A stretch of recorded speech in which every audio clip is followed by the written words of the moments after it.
इबादिहिल्लज़ीना अस्तफ़ा अम्मा बअद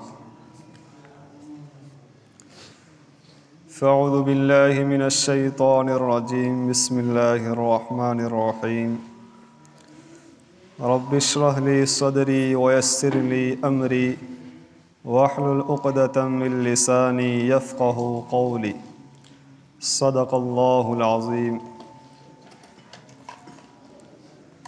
दुरूद शरीफ पढ़ लो। अल्लाहुम्मा सल्लि अला सय्यिदिना मुहम्मद व अला आलि सय्यिदिना मुहम्मद व बारिक वसल्लिम। दूसरा सबक, एक सबक हमारा मुकम्मल हुआ।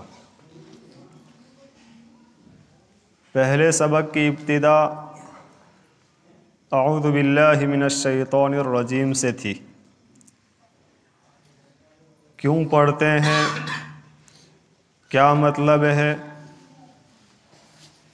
और इस्तिआदा यानी अऊज़ु बिल्लाह की हिकमत क्या, और कुरान से पहले अऊज़ु बिल्लाहि मिनश्शैतानिर रजीम पढ़ना ज़रूरी। दूसरा सबक, इसके अंदर है तस्मिया, यानी अऊज़ु बिल्लाहि मिनश्शैतानिर रजीम के बाद हम पढ़ेंगे बिस्मिल्लाहिर्रहमानिर्रहीम। तर्जमा, शुरू अल्लाह के नाम से जो बड़ा मेहरबान और निहायत रहम करने वाला है। ये तस्मिया यानी बिस्मिल्लाहिर्रहमानिर्रहीम का तर्जमा है। तस्मिया यानी बिस्मिल्लाहिर्रहमानिर्रहीम कुरान करीम की एक आयत है जो सूरतों के दरमियान फ़र्क करने के लिए नाजिल की गई है, और ये किसी ख़ास सूरत के शुरू का हिस्सा नहीं है। दो बातें इसमें समझें। नंबर एक, बिस्मिल्लाहिर्रहमानिर्रहीम जो कुरान करीम की आयत है, लेकिन आप देखेंगे 114 सूरतें कुरान मजीद में हैं। 113 के शुरू में बिस्मिल्लाहिर्रहमानिर्रहीम लिखा हुआ है, एक सूरत के शुरू में बिस्मिल्लाह नहीं लिखा गया। अब क्यों नहीं लिखा गया वो बाद में, लेकिन 113 सूरतों के शुरू में जो बिस्मिल्लाह लिखी गई है वो बिस्मिल्लाह उस सूरत के अंदर नहीं है, यानी उस सूरत का हिस्सा नहीं है, बल्कि बिस्मिल्लाह इसलिए नाजिल हुई कि दो सूरतों के दरमियान फ़र्क मालूम चल सके कि एक सूरत ख़त्म हुई, दूसरी सूरत शुरू हुई। आप सल्लल्लाहु अलैहि वसल्लम बिस्मिल्लाह नाजिल होने से पहले दो सूरतों के दरमियान फ़र्क नहीं मालूम चल सकता था। आप सल्लल्लाहु अलैहि वसल्लम पर जब बिस्मिल्लाह नाजिल हुई तो अब दो सूरतों के दरमियान फ़र्क करना आसान हो गया। इसी बिना पर सूरत का हिस्सा न होने की बिना पर बिस्मिल्लाह कोई भी नमाज में ज़ोर से नहीं पढ़ता, आहिस्ता पढ़ने का हुक्म है। और बिस्मिल्लाह कुरान की आयत है, इस बिना पर तरावी में एक मर्तबा बिस्मिल्लाह को ज़ोर से पढ़ना वाजिब है। इसी बिना पर आप देखते हैं कुछ हुफ़्फ़ाज़ कुरान शुरू होने से पहले ही तरावी में बिस्मिल्लाह ज़ोर से पढ़ते हैं, तो कुछ हुफ़्फ़ाज़ जब कुरान ख़त्म हो रहा होता है तब बिस्मिल्लाह ज़ोर से पढ़ते हैं।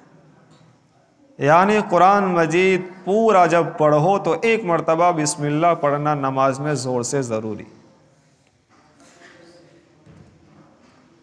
तो ये दो बातें थी।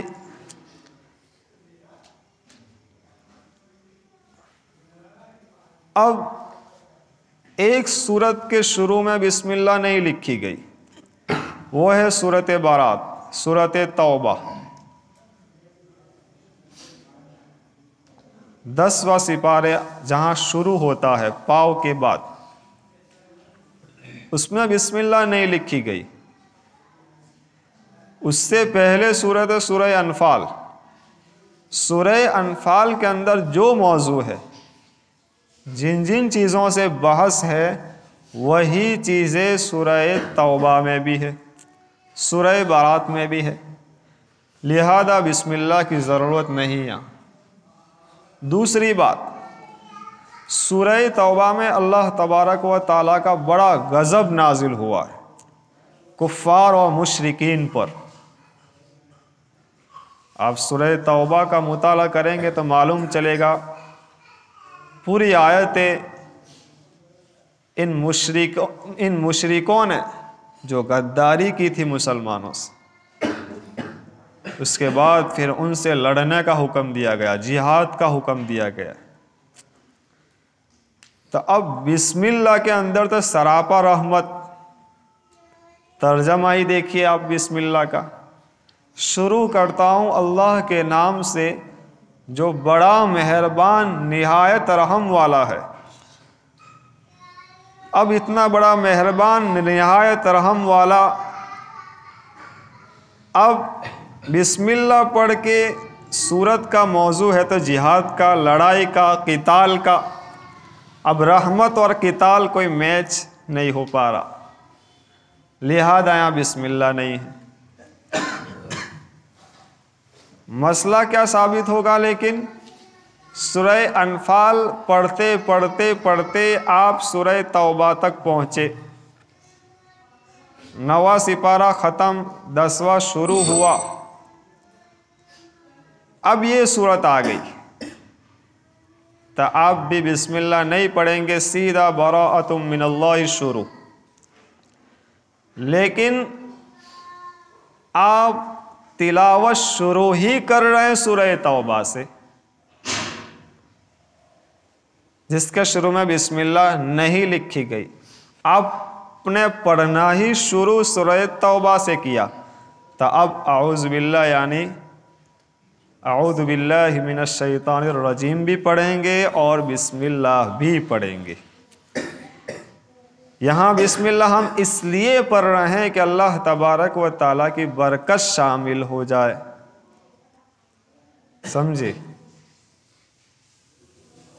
तो क्यों नहीं लिखी गई बिस्मिल्लाह, वो बात भी समझा दी और मसला भी समझा दिया कि शुरू से ही आप पढ़ रहे हैं और ये सूरत आ गई तो बिस्मिल्लाह पढ़ने की ज़रूरत नहीं। लेकिन आपने तिलावत ही शुरू की सूरह तौबा से, तो फिर औज़ु बिल्लाह भी पढ़ेंगे, बिस्मिल्लाह भी पढ़ेंगे।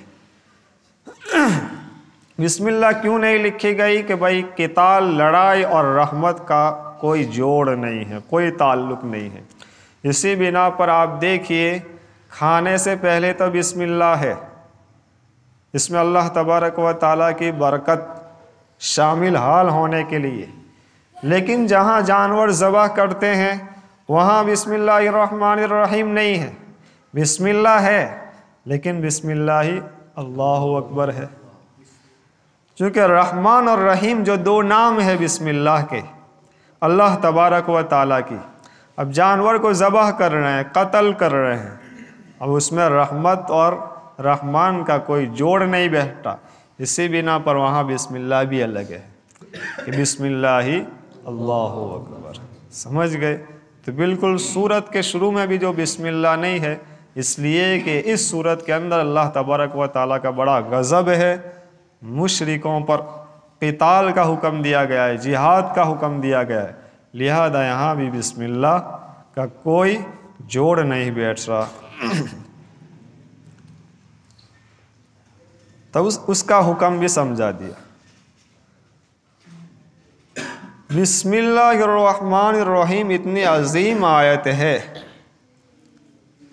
और उसके फ़ायदे,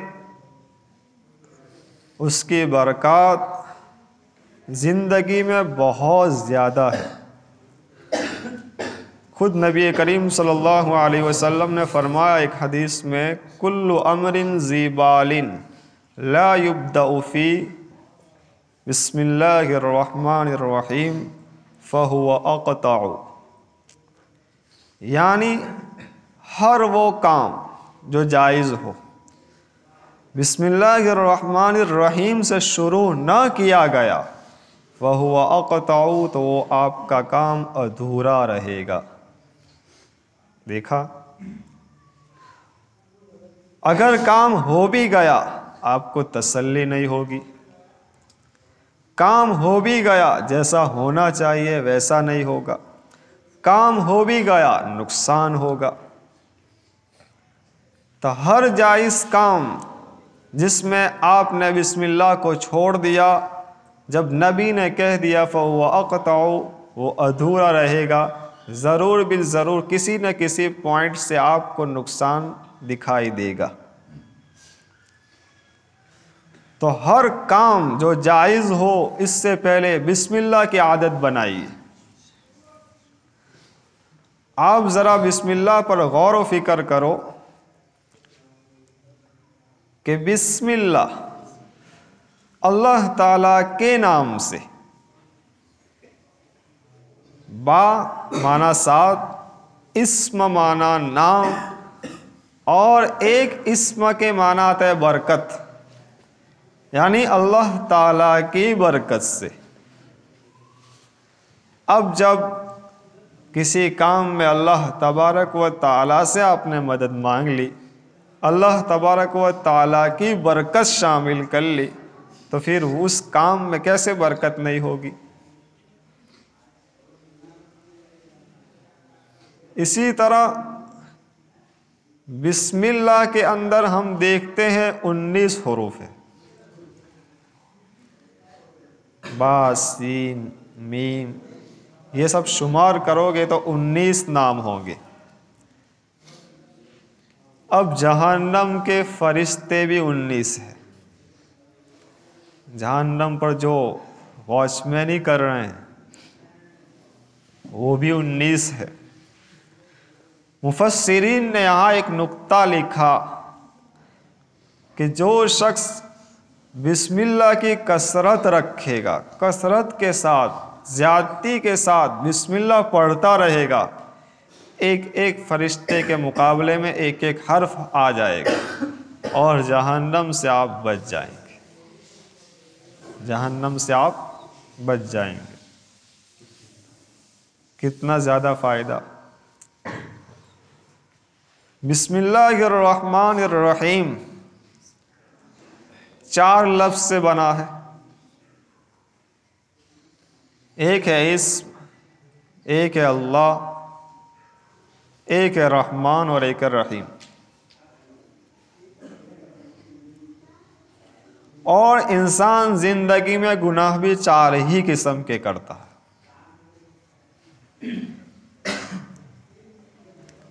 या तो इंसान के गुनाह ज़ाहिरी होंगे खुल्लम खुल्ला, या फिर बातिनी होंगे, छुप छुप कर करता होगा।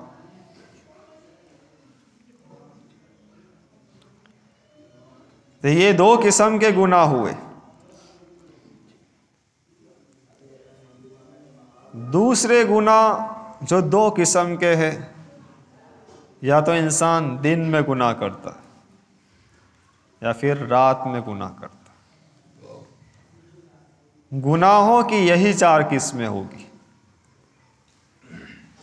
5वीं आप तलाश नहीं कर सकते कि किस तरह मैं गुनाह करता हूँ, या तो ज़ाहिरी, या तो बातिनी, या तो दिन में, या तो फिर रात में। बस मालूम चला बिस्मिल्लाहिर्रहमानिर्रहीम की कसरत रखी, अल्लाह तबारक व ताला से पूरी उम्मीद है कि इन 4 किस्म के गुनाह से भी अल्लाह ताला आपको पाक कर देगा। ये बिस्मिल्लाह की बरकत, ये बिस्मिल्लाह की बरकत है। नबी करीम सल्लल्लाहु अलैहि वसल्लम ने इसीलिए तो हुक्म दिया कि दरवाज़ा बंद करो बिस्मिल्लाह बोलकर, खाना खाओ बिस्मिल्लाह बोलकर, यहाँ तक कि रात में दिया बुझाओ। अब दिए है नहीं, चराग है नहीं, चराग की जगह आज लाइट है, तो लाइट बुझाओ तब भी बिस्मिल्लाह करो। कोई बर्तन खुला हुआ है, उस पर ढक्कन रखो तब भी बिस्मिल्लाह पढ़ो। देखो कितनी मामूली मामूली चीज़ों में भी बिस्मिल्लाह का हुक्म दिया नबी करीम सल्लल्लाहु अलैहि वसल्लम ने, और ये तिरमिज़ी शरीफ की रिवायत है। क्योंकि जिस घर को बंद करते वक्त बिस्मिल्लाह नहीं पढ़ी जाती, शैतान अपने साथियों से कहता है कि गेस्ट हाउस का इंतज़ाम हो गया, रहने का इंतज़ाम हो गया। जब खाने में भी किसी ने बिस्मिल्लाह को छोड़ दिया, शैतान अपने साथियों से कहता है खाने का भी इंतज़ाम हो गया। अब जिस घर में शैतान रात गुजारे, जिस खाने में शैतान शरीक हो, फिर उस खाने से जो खून बनेगा, जो ताकत मिलेगी, वो ताकत भी शैतानी कामों में ही इस्तेमाल होगी। जिस घर में शैतान ने वसवाट किया है, रात गुजारी है, तो फिर रात में छोटे बच्चे परेशान होंगे ही होंगे, घर वाले नींद में झपकेंगे ही, और नींद में डरावने ख्वाब आएंगे ही। क्यों? शैतान सोया है आपके साथ। तो कितनी मामूली चीज़ों में नबी करीम सल्लल्लाहु अलैहि वसल्लम ने हमको शैतानी असरात से बचाने के लिए बिस्मिल्लाह का हुक्म दिया। बिस्मिल्लाह का फ़लसफ़ा समझ रहे हो? कितने ज़्यादा फ़ायदे हैं बिस्मिल्लाह के। देखो, जिन्नात को अल्लाह तबारक व ताला ने ऐसा बनाया है, और शैतान को भी ऐसा बनाया है कि आप चाहें घर को इतना ज़्यादा पैक कर दो कि हवा भी ना घुस सके, उसके बावजूद भी शैतान और जिन्नात आपके घर में आसानी से दाखिल हो सकते हैं। इतनी लतीफ़ इस मखलूक को अल्लाह ताला ने बनाया है। सेकंडों में करोड़ों मील का फासला वो लोग तय कर लेते हैं।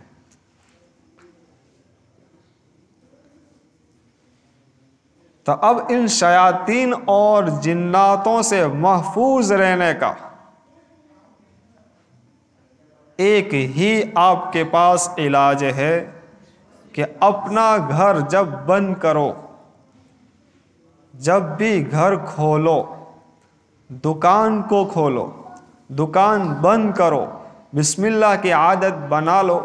जब बिस्मिल्लाह पढ़कर आपने दरवाज़ा बंद किया है, कोई जिन्नात और कोई शैतान आपके घर में दाखिल नहीं हो सकता।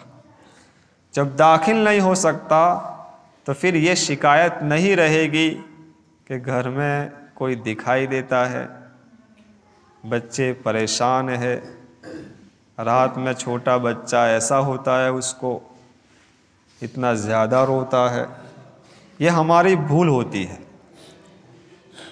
हम बिस्मिल्लाह भूल जाते हैं और उन लोगों को रात में आसानी के साथ रहना मिल जाता है। नबी करीम सल्लल्लाहु अलैहि वसल्लम ने तो यहाँ तक फरमाया, जब मियाँ अपनी बीवी से मिले हमबिस्तरी के वक्त, तब भी पढ़े बिस्मिल्लाहि अल्लाहुम्मा जन्निबना शैतान व जन्निबिश शैतान मा रज़क़तना। देखिए,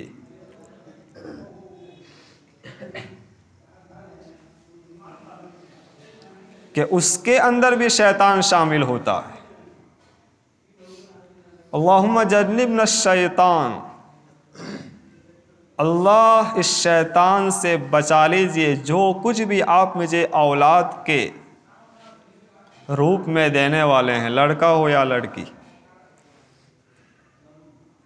बुखारी शरीफ में साफ साफ नबी करीम सल्लल्लाहु अलैहि वसल्लम के अल्फाज है कि जिसने इस दुआ को पढ़ लिया, जिस शौहर ने, और उस हम बिस्तरी के एवज़ अल्लाह तबारक व तआला ने अगर कोई औलाद दी, लम यदुर्रहु शैतान, शैतान उसका कुछ भी नहीं बिगाड़ेगा।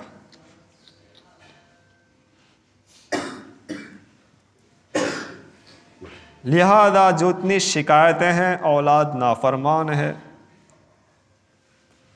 औलाद हाथ से निकल चुकी है, कहा नहीं मानती, नाफरमान है, उसके अंदर शैतान का हाथ होता है।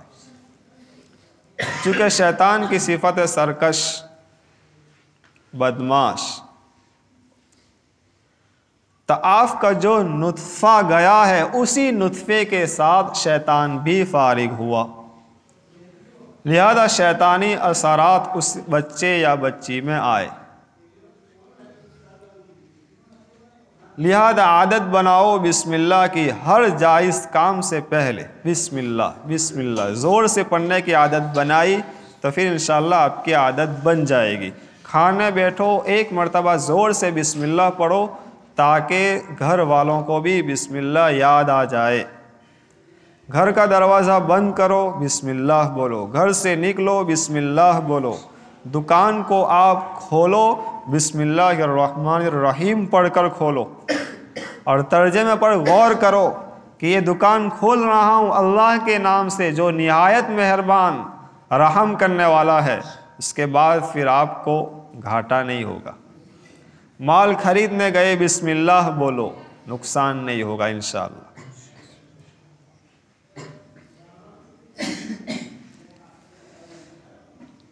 इसी तरह हदीस शरीफ में इंसान जब कपड़े उतारे तब भी दुआ सिखाई, उसमें भी बिस्मिल्लाह का लफ्ज़, बिस्मिल्लाहिल्लज़ी ला इलाहा इल्ला हु। ये दुआ नहीं आती है, बिस्मिल्लाहिर्रहमानिर्रहीम पढ़ो।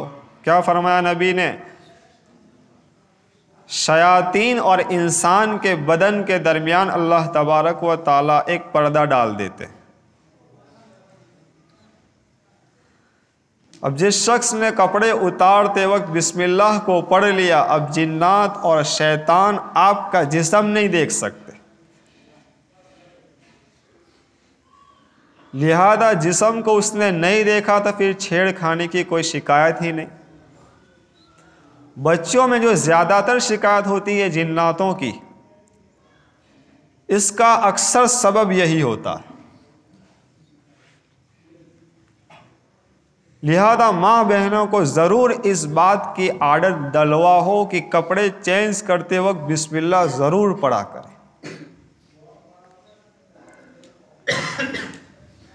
इससे एक नुक्ता ये भी निकला कि जब दुनिया के अंदर आपने कपड़े चेंज किए और बिस्मिल्लाह पढ़ ली तो अल्लाह तबारक व ताला ने जिन्नात और शयातीन से आपको बचा लिया। अगर बिस्मिल्लाह की कसरत आपके ऊपर रह गई, आपने आदत बना ली, तो इंशाअल्लाह जहन्नम के फरिश्तों से भी आपका पर्दा हो जाएगा।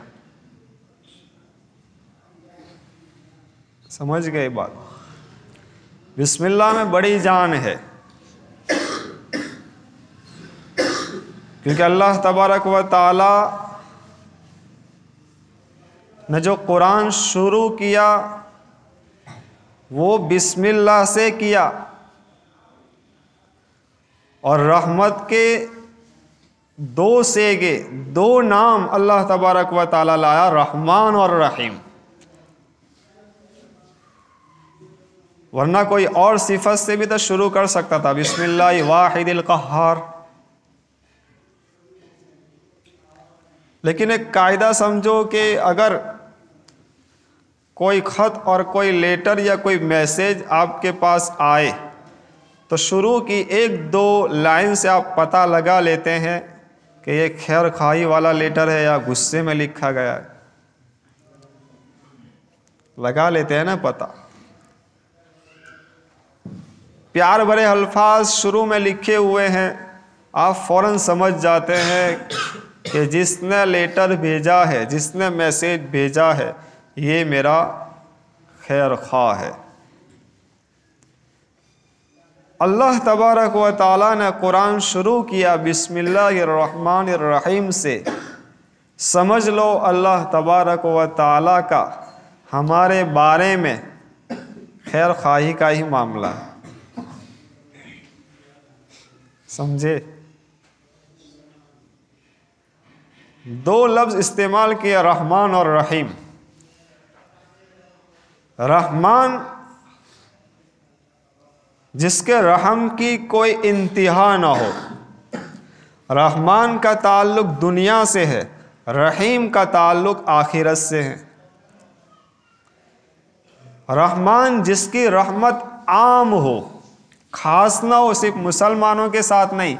इसी बिना पर हम देखते हैं कि अल्लाह तबारक व ताला के नाफरमान बंदों को भी अल्लाह ताला वक्त पर खिला रहा है, बल्कि अल्लाह का इनकार करने वालों को भी अल्लाह और ज़्यादा दे रहा है। ये है रहमान। यानी इतना ज़्यादा रहम है अल्लाह तबारक व ताला का। रहम और दया इंसान में भी है, लेकिन खालिक के रहम और मखलूक के रहम में फ़र्क है। हमारे अंदर जो रहम और दया है, एक लिमिट है। मिसाल के तौर पर आप कहीं रास्ते में गए, कोई ऐसा शख्स आपको मिल गया जिसने अपनी सारी तकालीफ पेश की, गुर्बत है, खाने का नहीं है, आपने उसकी मदद कर दी। क्यों? आपको उस पर क्या आ गया? रहम आ गया। तो देखिए, रहम और दया इंसान में भी है, लेकिन दूसरी बार भी आया हो, तीसरी बार भी आया हो, अब आप रास्ता उसको देखते ही बदल लोगे। आपके रहम की लिमिट पूरी हो गई।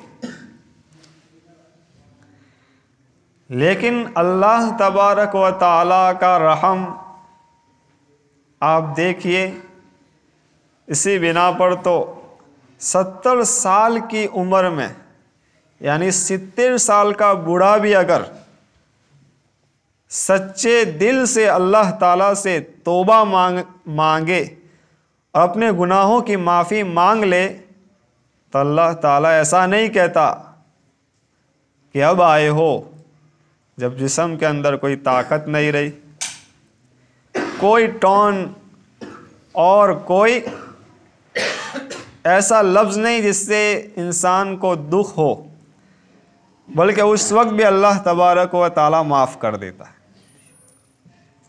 तो ये रहमान। लेकिन इस रहम का ताल्लुक दुनिया तक है, आखिरत में नहीं। आखिरत में फिर रहीम वाली सिफत होगी, क्योंकि आखिरत में सिर्फ और सिर्फ मुसलमानों के लिए बदला है। आखिरत में जो रहीम की सिफत ज़ाहिर होगी वो मुसलमानों पर, और वो जन्नत की शक्ल होगी। लेकिन रहमान का ताल्लुक दुनिया से है।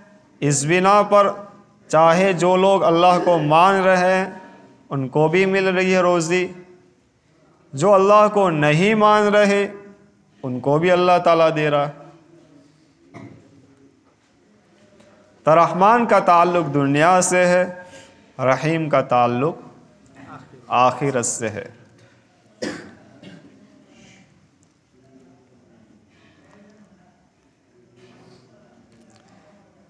इसी नाम से ये दुनिया भी है। अल्लाह अल्लाह है तो ये जहान है, अल्लाह अल्लाह है तो ये जहान है, ये नहीं तो जान भी बेजान है, ये नहीं तो जान भी बेजान है। बहुत खूबसूरत पूरे लंबे शेर है, लेकिन एक ही मैंने लिखा है।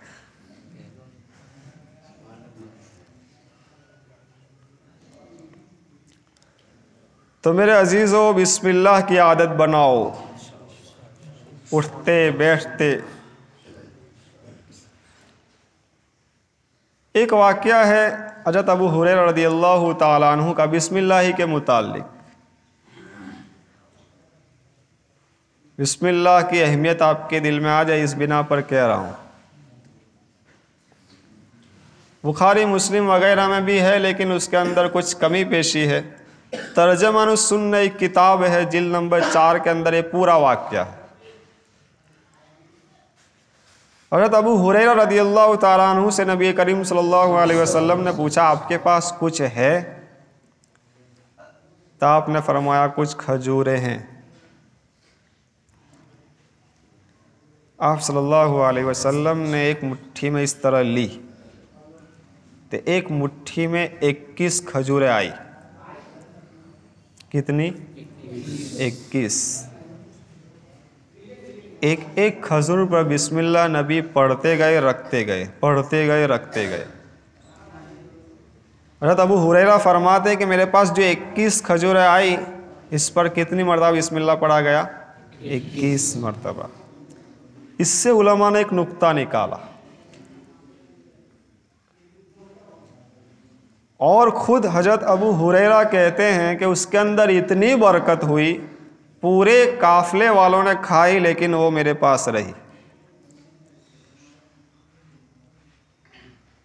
और हज़रत अबू हुरैरा खुद कहते हैं कि नबी करीम सल्लल्लाहु अलैहि वसल्लम के इंतिकाल तक मैं लोगों को इसमें से खजूरें देता रहा। वो 21 खजूरें एक जम्बिल यानी जो थैली किस्म की लटकाते होंगे, वो उसमें डाल दी थी उन्होंने, और फिर उसमें से निकाल कर लोगों को वो देते रहते थे।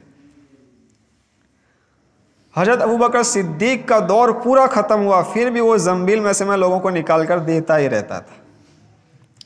हज़रत उमर का दौर ख़त्म हुआ, फिर भी मैं इस जम्बिल से निकाल कर देता रहता था। हज़रत उस्मान रज़ियल्लाहु ताला अन्हु शहीद हुए और वो जो लड़ाइयाँ चली, फिर उसके अंदर वो जम्बिल गायब हो गई मेरे से, वो जम्बिल गायब हो गई, वरना तो। और फिर उन्होंने हिसाब लगाया था तो 80 वसक, एक वसक न जाने कितने मन का होता है, तो 80 वसक खजूरें के मैंने तकसीम की होगी। अब यहाँ से उलमा ने ये नुक्ता निकाला कि जिस तरह 21 मरतबा बिस्मिल्लाहिर्रहमानिर्रहीम नबी करीम सल्लल्लाहु अलैहि वसल्लम ने पढ़ा और इतनी ज़्यादा बरकत हुई, आप भी किसी भी चीज़ पर 21 मरतबा बिस्मिल्लाह पढ़ने की आदत बना लो। अब जो लोग बिजनेसमैन है, वो ख़ास तौर पर दुकान खोलो, बिस्मिल्लाहिर्रहमानिर्रहीम 21 मरतबा पढ़कर अपने माल सामान पर दम करो। समझे? 21 लाख रुपये है तो 1-1 लाख पर दम कर दो, फिर खरीदते रहो जो कुछ खरीदना है। समझे? यकीन के साथ पढ़िए, इंशाअल्लाह हर चीज़ में बरकत लाजिमन होगी। क्यों? हम नबी का ही तरीका इस्तेमाल कर रहे हैं, और वो भी फिर हमारे ही नबी हैं, हम उनकी उम्मती है, तो वो बरकत कैसे हम तक मुंतकिल नहीं होगी? नाम ही अल्लाह ताला का लिया गया, लिहाजा 21 मरतबा बिस्मिल्लाह पढ़ने का वजीफ़ा बनाओ। समझे? 10-10 की नोटों पर भी 21 नोटें हो तो बिस्मिल्लाह पढ़ो, और फिर पैसे शुमार नहीं करने की एक आदत ये बनाने की।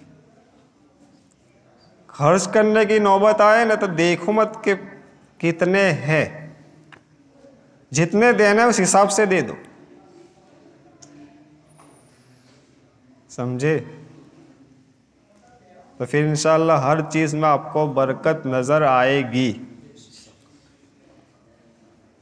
मेरा तजर्बा गैस के बोतल पर है। जब भी ख़त्म होता है तो घर वाले मेरा गैस का बोतल ले जाते हैं। और थोड़ा गैस भी ना जाने अल्लाह ताला कितना चलाता है उसे, समझे। यानी उम्मीद भी नहीं होती कि अब ये एक दिन चलेगा, लेकिन हफ्ता पूरा खींच डालता। मैं मना भी करता हूँ, भाई मेरी चीज़ मत लिया करो, समझे, लेकिन मजबूरी होती है। तो क्योंकि मेरी आदत ही यही है, तो आप भी इसकी आदत बना लो।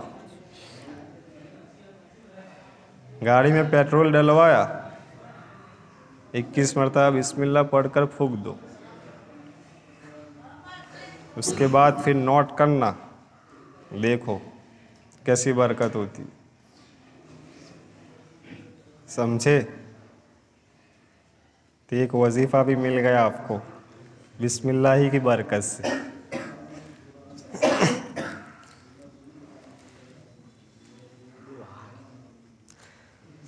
अब एक हदीस भी देख लो, इमाम नमाज में बिस्मिल्लाह आहिस्ता पढ़े।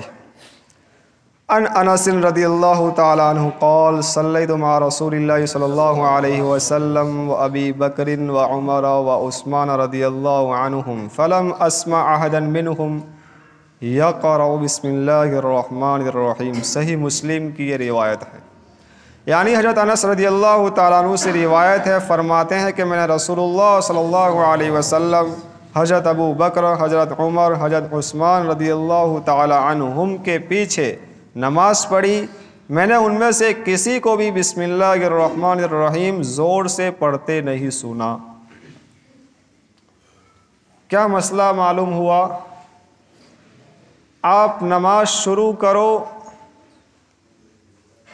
तो अल्लाह अकबर बोलने के बाद सना भी आहिस्ता पढ़ रही है, औज़ु बिल्लाह भी आहिस्ता, बिस्मिल्लाह भी आहिस्ता, और अल्हम्दु से फिर अगर जहरी नमाज है जिसमें तिलावत ज़ोर से होती है तो अल्हम्दुलिल्लाह तो फिर आपकी आवाज़ निकलेगी। आमीन फिर आहिस्ता। आमीन के बाद अगर कोई सूरत आप शुरू से पढ़ रहे हैं तो फिर बिस्मिल्लाह, लेकिन वो भी आहिस्ता। उसके बाद फिर अलम तरा, तो आप फिर ज़ोर से आप पढ़ेंगे। तो एक मसला ये मालूम चला कि बिस्मिल्लाहिर्रहमानिर्रहीम नमाज में आहिस्ता पढ़ेंगे। जहाँ तक तिलावत की बात है, इमाम तो ज़ोर से पढ़ेगा, लेकिन अगर आप तन्हाई में नमाज अलग से पढ़ रहे हो, नफल नमाज हो, सुन्नत हो कि फ़र्ज़ हो, आप तिलावत जो नमाज में पढ़ेंगे वो कम से कम दर्जा होठ का हिलना, कम से कम दर्जा, और आला दर्जा है तिलावत का कि आपको खुद सुनाई दे, आपके कान में आवाज़ पड़े कि जी मैंने अल्हम्दुलिल्लाह रब्बिल आलमीन पढ़ा। ये आला दर्जा है। चारों अइम्मा के नज़दीक ये दर्जा है कि इस कदर आपको सुनाई दे, हल्की हल्की आवाज़ में आप तिलावत करें। सिर्फ इमाम करखी की बिना पर हम बच गए। अहनाफ के अंदर एक इमाम करखी बहुत बड़े इमाम है, उन्होंने ये लास्ट दर्जा लिखा है कि होठ भी हिलेंगे तो तिलावत का सवाब मिल जाएगा। अब आप सोच लो, अगर आप कुरान पढ़ रहे हैं और सिर्फ उंगली घुमा रहे हैं, जैसे रमज़ान में अक्सर लोगों का हाल होता है, होठ भी नहीं हिलते और कहते हैं मैंने 7 कुरान ख़त्म किए, मैंने 5 कुरान ख़त्म किए। अरे एक सूरत भी ख़त्म नहीं किया आपने, क्यों? जब होठ नहीं हिले तो अल्फाज ही कहाँ से अदा हुए? मैं सिर्फ एक जुमला बोल रहा हूँ लेकिन होठ कितने हिल रहे हैं। और आप कह रहे हैं मैंने कुरान पढ़ा पूरा 7 मरतबा, आपके होठ भी नहीं हिले तो कुरान कैसे पढ़ा आपने? अलिफ कहाँ से अदा हुआ, बा कहाँ से अदा हुआ, ता कहाँ से अदा हुआ आपका? जब अल्फाज ही अदा नहीं हुए तो फिर तिलावत कहाँ से? सिर्फ छूने और देखने का सवाब आपको मिला है, तिलावत का सवाब नहीं मिला। बिल्कुल नमाज का भी यही हाल है। तिलावत नमाज के अंदर फ़र्ज़ है। आपने अगर इतनी ज़ोर से तिलावत नहीं की कि आप खुद सुन सकते या आपके होठ नहीं हिल रहे हैं तो आपकी नमाज का एतबार नहीं, आपकी नमाज हुई ही नहीं, क्योंकि तिलावत हुई ही नहीं। तो ये बहुत ही अहम मसला है, समझे? और इसका फ़ायदा आपको ये होगा कि ख्याल नहीं आएंगे, आप वसवसे नहीं आएंगे। क्यों? आपने तिलावत शुरू की और हल्की हल्की आवाज़ कान में जा रही है, आपको मालूम चल रहा है कि जी मैं अल्हम्दुलिल्लाह की सूरत पढ़ रहा हूँ, ये आयत पढ़ी, ये आयत पढ़ी, ये आयत पढ़ी। अब आपको आयत सुनाई दे रही है, लिहाजा वसवसे नहीं आएंगे। और एक है आप दिल ही दिल में पढ़ रहे हैं तो अक्सर आपका जहन गायब होगा, आप कहाँ भी कहीं कहीं घूम रहे होंगे नमाज में, समझे? तो ये सबसे बड़ा नुकसान ये होगा। और फ़ायदा ज़ोर से पढ़ने का ये होगा कि आपको ख्यालात नहीं आएंगे। इंसान चुपचाप खड़ा हुआ हो रास्ते में तो सिर्फ ज़ोर से अगर कोई हॉर्न मारे तब भी हो, लेकिन अगर वो बातों में मशगूल है ज़ोर से, तब हॉर्न की उसको असर बिल्कुल इसी तरह। शैतान अगरचे वसवसे डाले लेकिन आपकी तिलावत ज़ोर से है तो आपको असर नहीं पड़ता, आपका तिलावत में ध्यान रहता है। जिस तरह रास्ते में दोस्तों में ही ध्यान रहता है, बातों में, लेकिन जहाँ खामोश वहाँ फ़ौरन आप भटक जाएंगे उसके वसवसे में। तो नमाज में कैसे तिलावत करनी है? हाँ, कान से सुनाई दे सके। दूसरा बड़ा फ़ायदा ये होगा कि कुरान जब भी इंसान पढ़ता है एक नूर ज़ाहिर होता है, ये नूर आपके कान में सप्लाई होगा और कान के ज़रिए पूरी बॉडी में ये नूर सप्लाई होगा। अब आपके हाथ भी ऐसे ही काम करेंगे, आपका दिमाग भी वही नूरानी काम करेगा, आपके हाथ पैर भी वही नूरानी काम करेंगे। कितना सारा फ़ायदा है। इसीलिए आज जो घरों में शिकायत है चोरों की, जिन्नातों की, शैतानों की, उसकी वजह हम ही बने हैं कि हमारी औरतें या हम भी घर कुरान लेके बैठते हैं तो सिर्फ देखते रहते हैं, पेश पलटते जाते हैं। वरना आप ज़ोर से घर में तिलावत करते तो दरो दीवार में इसकी नूरानियत फैलती। जब दीवारों में उसकी नूरानियत फैलती, शैतान आने से भी फ़ौरन घबराता। जब हमारी दीवारें इस नूरानियत से महरूम है तो अब शैतानी अड्डे आसानी के साथ हमारे घरों में रह रहे हैं और अड्डे बना रहे हैं। इस बिना पर ये सारी घरों में तकलीफ़ है। वरना पहले कोई इतने दौरे तावीज़ वाले नहीं थे, आज हर गली में एक बापू मिल जाता है, समझे? क्यों? हम कुरान से दूर हो गए, वरना पहले कहीं ऐसा सुनने को नहीं मिलता था। तो कुरान ज़ोर से पढ़ने की घर में आदत बनाओ। कोई सो रहा है तो फिर उसका ख्याल करना, फिर मेरा नाम मत लेना कि ज़ोर से पढ़ने का मौलाना ने बोला है। हाँ, कोई सो रहा हो तो फिर उसका ख्याल करना। उस वक्त फिर वही नमाज वाला मसला के बजाते खुद सुन सके इतना पढ़ने का। करेंगे अमल। अल्लाह तबारक व तआला मुझे भी आपको भी अमल की तौफीक अता फरमाए। सुबहानल्लाहि व बिहम्दिही, सुबहानकल्लाहुम्मा व बिहम्दिका, अशहदु अन ला